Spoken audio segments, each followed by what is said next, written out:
வணக்கம் பவித்ரா. சேலம் மாநகராட்சி பகுதிகளில் 60 வார்டுகள் உள்ளது. இந்த 60 வார்டுகளிலும் பிரதான பிரச்சனையாகவே தெருநாய் தொல்லை உள்ளது. ஒவ்வொரு வார்டுகளிலும் நூற்றுக்கணக்கான நாய்கள் உள்ளது. இந்த நாய்களால் நாள்தோறும் வாகன ஓட்டிகள், பள்ளி மாணவ மாணவிகள் என அனைத்து தரப்பினருமே பாதிக்கப்பட்டு வந்தனர். குறிப்பாக இந்த நாய்களை கட்டுப்படுத்த வலியுறுத்தி ஒவ்வொரு மாநகராட்சி கூட்டத்திலும் அதிமுகவினர் திமுகவினரிடையே கடுமையான வாக்குவாதம் ஏற்பட்டு வெளிநடப்பு பிரச்சனைகளும் அரங்கேறி வந்தது. இந்த நிலையில் இன்று காலை சேலம் புதிய பேருந்து நிலையம் அருகே உள்ள குப்தா நகர் குடியிருப்பு பகுதிகளில் மீனா என்ற பெண்மணி 20க்கும் மேற்பட்ட மாடுகளை வளர்த்து தன்னுடைய வாழ்வாதாரத்தை வாழ்ந்து வருகிறார். இந்த நிலையில் அந்த ஒரு மாடுகளை விட்டு வீட்டிற்கு சென்று வரும் பொழுது திடீரென தெருநாய்கள் ஒரு மாடுகளை சுற்றி வளைத்து கடித்து பொதுங்கியது.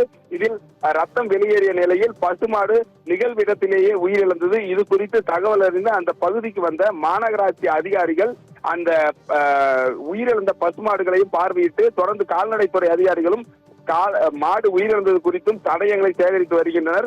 மேலும் இந்த பெண்ணின் பிரதான கோரிக்கையாக தற்பொழுது உயிரிழந்த பசுமாட்டிற்கு உரிய இழப்பீடு வழங்க வேண்டும் என்பதுதான் அந்த பெண்ணின் கோரிக்கையாக உள்ளது. சேலம் மாநகராட்சியை பொறுத்தவரை 60 வார்டுகளிலுமே ஆயிரக்கணக்கான தெருநாய்கள் உள்ளது. இந்த தெருநாய்களை கட்டுப்படுத்த வேண்டும் என்பதுதான் சேலம் மக்களின் பிரதான கோரிக்கையாக உள்ளது. பவித்ரா.